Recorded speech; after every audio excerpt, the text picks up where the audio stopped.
তুফানগঞ্জে গণনার পর যে অশান্তির কথা বলছিলাম, সেই তুফানগঞ্জে প্লিজ ছবি বদল। তুফানগঞ্জে গণনার পর অশান্তি, দেখুন আগ্নেয়াস্ত্র নিয়ে দাপাদাপি।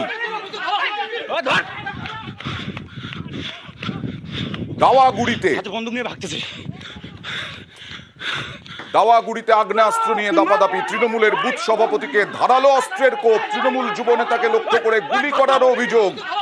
কথা বলবো প্রতিনিধি শুভঙ্করের সঙ্গে। শুভঙ্কর, দাওয়াগুড়ি এটা ঠিক কোন জায়গায় এবং কেন এরকম হলো পরিস্থিতি?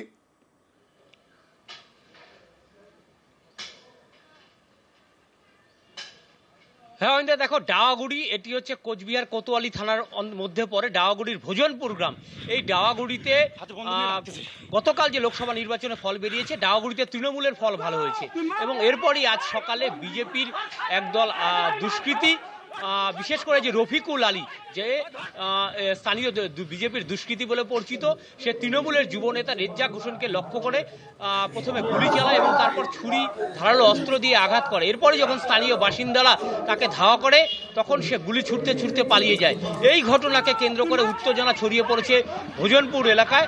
খবর পেয়ে কোতোয়ালি থানার পুলিশ ঘটনাস্থলে পৌঁছেছে এবং এই যে রেজ্জাক হোসেন, যে তৃণমূলের যুবনেতা, সে বুথ সভাপতি, তিনি বর্তমানে কোচবিহার এমজেএন মেডিকেল কলেজ ও হাসপাতালে চিকিৎসাধীন রয়েছে। বিজেপি কি বলছে?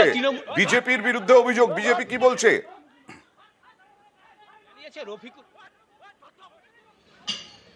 বিজেপি নেতৃত্ব যেটা জানিয়েছে যে রফিকুল আলী তৃণমূলেরই এক দুষ্কৃতী, এর সঙ্গে বিজেপির কোনো যোগাযোগ নেই। বিজেপি তৃণমূল ভিত্তিহীন অভিযোগ করছে বিজেপির নামে। অয়েন্দা।